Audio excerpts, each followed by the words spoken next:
네, 이제 마지막 지문인 고전소설 지문의 보기를 함께 살펴보겠습니다. 자, 현몽 쌍용기는 가부장적 사회를 살아가는 여성의 삶을 담고 있대요. 그럼 여기서의 키워드는 일단 가부장적 사회겠죠. 이 작품 속 여성 인물은 누구 때문에? 친정 식구들 때문에 뭐가 지연돼요? 혼사가 지연되는 등의 고난을 겪게 돼요. 그럼 이 스토리 라인이 우리 소설이 나오겠죠. 그럼에도 당대 여성에게 요구되던 덕목, 유교적인 덕목이겠죠. 그런 것들을 지키고 그뿐 아니라 자식으로서의 도리도 지킨대요. 그러면 요구되던 여성의 덕목도 지키고 자식으로서의 도리도 지키고 또 친정 가문의 일원으로서의 소속감도 유지하려고 애쓰는 인물입니다. 이러한 점은 뭡니까? 덕목을 지키고 자식으로서의 도리를 지키고 소속감을 유지하는 점에서 당시 여성 독자층의 공감을 얻었다라고 볼 수가 있겠네요.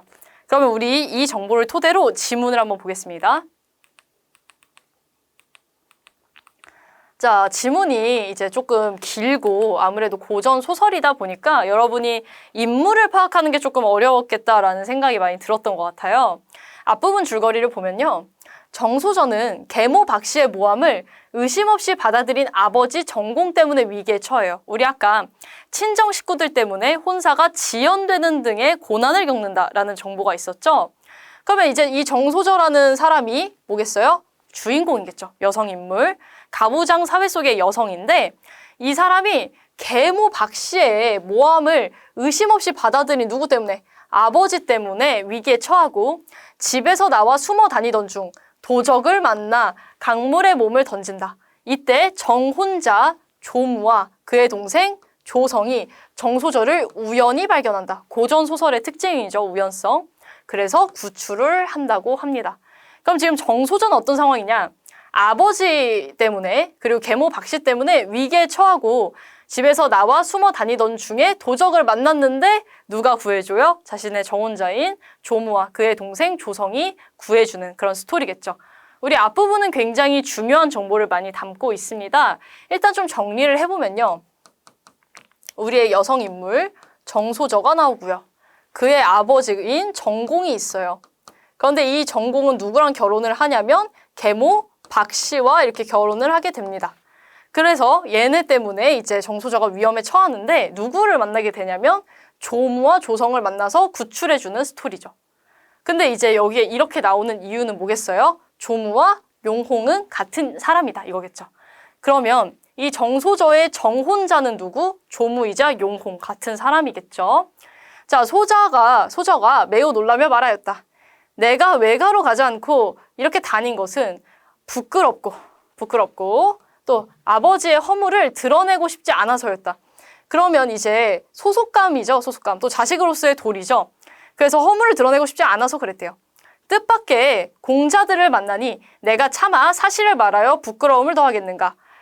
은인의 덕이 산과 바다 같으나 근본을 알게 되어 저 집에서 우리 집의 허물을 알게 되면 그러면 그 일에 시시비비를 이야기를 해서 저 집은 누구겠어요? 조무와 조성의 집이겠죠. 그 집에서 우리 집의 허물을 알게 되면 매우 부끄럽게 될 것이다. 그럼 지금 아버지의 허물을 감싸주고 싶은 거겠죠.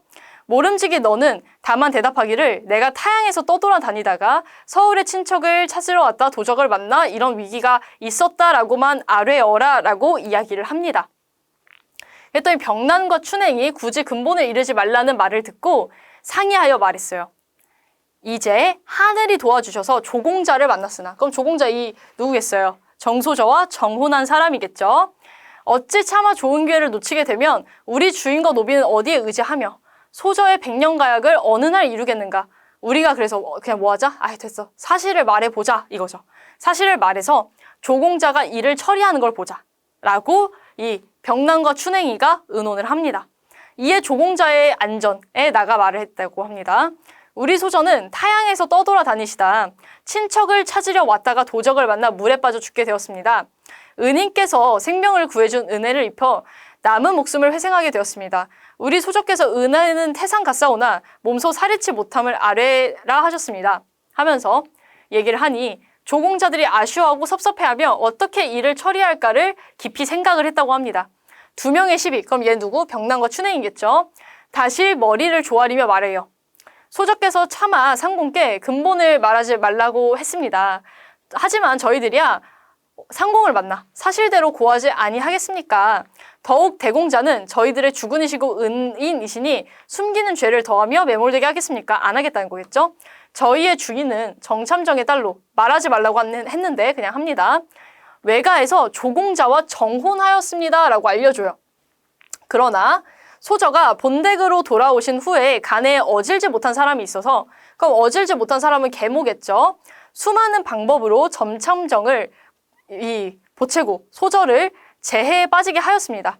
마침내는 소저를 정참정 부인의 사촌인 누구의 후실로 위협하고 명령하여 시집 보내려고도 했대요. 그래서 소저가 외가로 가시고자 하나 석공 어르신께서 성품이 엄숙하셔서 반드시 정공과 더불어 큰 사단을 일으킬 거라 생각을 하시고 일의 형세가 매우 난처해서 남장으로 바꿔 있고, 강가의 이평장 부인은 소저의 고모이신데 이런 얘기를 해줍니다. 그분을 찾아가 의지하고자 하셨습니다. 그러면 이평장 부인을 찾아가서 의지하려고 한 거죠. 그러나 이평장 부인이 이사를 가신 지 수일이 지났고 가신 곳을 모르기 때문에 방황하시다가 도적을 만나서 소저께서 억울하고 원통하게도 강물에 몸을 던지시게 된 거예요 하고 사건의 전말을 알려주고 있죠. 그럼 여러분 생각을 해보세요. 이평장 부인을 만나려고 했는데 만났어요? 못 만났어요? 못 만났다라는 걸 우리가 알 수가 있죠. 원래는 이제 만나려고 했는데 얘가 이사를 가버리고 가신 곳을 몰라가지고 우리가 방황하다가 도적을 만나서 위협에 빠졌어 이거죠. 상공께서 저희를 살려주시니 이렇게 살아나니 이 은덕은 정말 잊을 수가 없는 은덕입니다. 두 공자가 말을 들으니, 그럼 두 공자는 살려준 그 정혼자와 동생이겠죠. 참혹함은 말할 것도 없고 정소저와 굳은 절개와 아름다운 행동은 감동시킬 만하였다. 또한 그 계모 박씨가 자애롭지 못해 변을 일으킴을 짐작하고 사람의 마음이 자연스럽게 불쌍했다는 거죠. 정소저의 절행이 빼어나 자기를 위하여 온갖 고생이 이 지경에 미쳤음에 감동하고 하물며 평생의 아름다운 배필과 하늘이 정한 연분이 심상치 않다는 것을 알았다. 왜냐면 자기가 생각해보세요. 우연히 만나서 구해준 거잖아요. 그러니까 하늘이 정한 연분이 아닌가? 라고 생각하게 되고 또 이 사람의 절행이 빼어나다. 이 덕목을 또 잘 갖추고 있다. 라는 걸 생각을 했다는 거죠. 용혼 공자는 누구였냐면 정혼자라는 걸 여기서 우리가 생각을 해볼 수 있죠. 정혼자, 이 공자의 두 눈에는 가을 물처럼 고운 광채가 어리었대요. 그럼 그 얘기는 뭐냐면 이제 슬펐다는 얘기죠. 용홍, 정혼자가 뭐라 말합니까? 소저의 수많은 고초와 슬픈 한이 이 조생을 위함이니 어찌 감사하지 않겠는가? 감사하다는 얘기예요. 너희들은 우리가 집에 들어가 일을 처리할 사이에 소저를 보호하라. 그러면 지금 이 정혼자가 뭐라고 하고 있어요? 소저를 보호해줘 하고 이야기를 하고 있죠. 자, 빕니다. 석공이 소저의 얼굴을 쓰다듬으며 탄식하며 말했다. 일이 이미 여기에 이르렀으니 설마 어찌하겠느냐. 손녀가 어린 나이에 효성과 절개가 지혜가 모두 갖춰졌으니 완고한 아비와 어리석은 어미의 흉계에서 벗어나 목숨을 보전하여 명철보신한 것이다. 부모가 낳아준 몸을 보전하고 죽은 어미의 가르침을 이으니 네 아비가 어떤 마음을 짓다 하여도 성혼한 후에 서로 만나서 부녀가 상봉하는 즐거움을 얻는다면 어찌 너를 책망하며 혼인을 한 것을 그르다고 하겠느냐. 모든 일에는 원래의 계획을, 이게 하고 싶은 말이죠. 원래의 계획을 변경할 때와 임기응변의 방법이 있다. 이제 조상국이 밖에 와서는 너와의 혼인을 완전하게 정하고 너의 뜻을 알려고 하니 어찌 고상하지 못한 모습으로 사양하느냐. 내가 네 부모를 대신하여 혼인을 관장할 것이다. 너에게 혼인을 묻는 말이 아니니 너는 다시 이상한 말을 내게 내지 마라. 그럼 이게 무슨 얘기냐면 이 아버지의 허락을 안 받아도 결혼을 해도 돼. 모든 일에는 계획 변경과 임기응변이 통하는 거야. 아버지도 나중에 이해할 거야. 이런 이야기를 하는 게 비죠. 소저가 조상국이 왔다는 말을 듣고 불안하고 놀라며 부끄러워 보세요. 옷 같은 얼굴이 발그스레해졌다 이렇게 나왔죠. 그럼 옷 같은 얼굴이라는 건 뭐냐면 뭐뭐 같은 지규죠. 비유가 들어갔습니다. 비유를 활용해서 지금 외양 묘사를 하고 있네요. 눈썹을 나직하게 낮추고 또 아뢰었다. 소녀의 도리로 아버지를 속이고 혼인을 못하겠습니다. 아, 그렇게는 못하겠어요 하는 거죠. 조상국은 군자십니다. 원컨대 조부께서는 손녀의 보잘것없는 마음을 살펴서 뜻을 이루게 해주십시오. 그런 후에 조모와 삼촌의 안부와 이런 것들을 묻고 슬프고 참혹하여 눈물을 흘렸대요. 석공이 밖으로 나와 조공을 보고 손녀와 이 묻고 대답한 말을 일일 전하고는 탄식하며 말합니다. 손녀의 마음이 굉장히 굳어서 저의 어리석은 말로 타이를 방법이 없으니 어찌하겠습니까? 하고 이야기를 전해주죠. 조공이 무릎을 치며 몹시 탄복하고 칭찬하며 말합니다. 정소저의 일과 행동은 여자 중에 군자입니다. 이 사람이 하는 말과 행동이 정말 대단하다. 이것은 다 현영의 높은 교훈에 힘입은 것입니다. 제가 이와 같은 며느리를 얻으니 어찌 아버지의 어질지 못함을 한탄하겠습니까? 하면서 이렇게 좋은 며느리니까 아버지가 어질지 못한 건 한탄하지 않겠다. 이것은 신부와 의논할 말이 아니니 현영이 혼인을 관장하십시오. 석공이 이 말을 옳게 여겨 다시 안 물어보고 혼례를 그냥 준비를 해버려요. 석각사 부인이 나오고 어떻게 나와서 이렇게 오열을 하고 소녀는 그리워하던 아우를 만나 기쁘고 이렇게 마무리가 됩니다. 43번 문제는 시험일 기준 오답률 3위 문제인데요. 문학에서는 가장 오답률이 높은 문제였던 것 같습니다.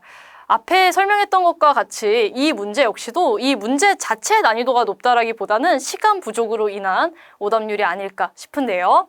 우선 1번부터 보시면요. 병난과 춘행은 정소저가 조공자와 정혼한 인물임을 밝혔다. 사실 이 정소저는 뭐라 했죠? 밝히지 말라 했어요. 하지만 얘네가 어찌 안 밝힐 수 있겠습니까? 하면서 밝히죠. 적절한 선지고요. 2번, 정소저는 이평장 부인이 이사에 살고 있는 곳을 찾아갔나요? 아니죠. 찾아갔는데 이사에서 알 수 없었다고 나오고 그 다음에 바로 누굴 만나요? 도적을 만나잖아요, 여러분. 그럼 틀린 것은 몇 번? 2번이라고 쉽게 고를 수가 있고요. 3번, 조공자는 정소저를 보호할 것을 명령했다. 우리 그 중략 좀 이전 부분을 보면은 정소저를 보호해라 라고 이야기하는 부분이 나오죠. 이것 역시 옳고요. 4번, 석공은 조상국이 정소저의 뜻을 알려고 한다고 말했다. 이것도 우리 확인해 볼 수 있는 정보고, 석공 부인이 정공자와 함께 나와 정소저를 보았다. 마지막쯤 부분에 나오죠. 그래서 답은 몇 번이 된다? 2번이 된다. 이렇게 풀 수 있는 문제였습니다.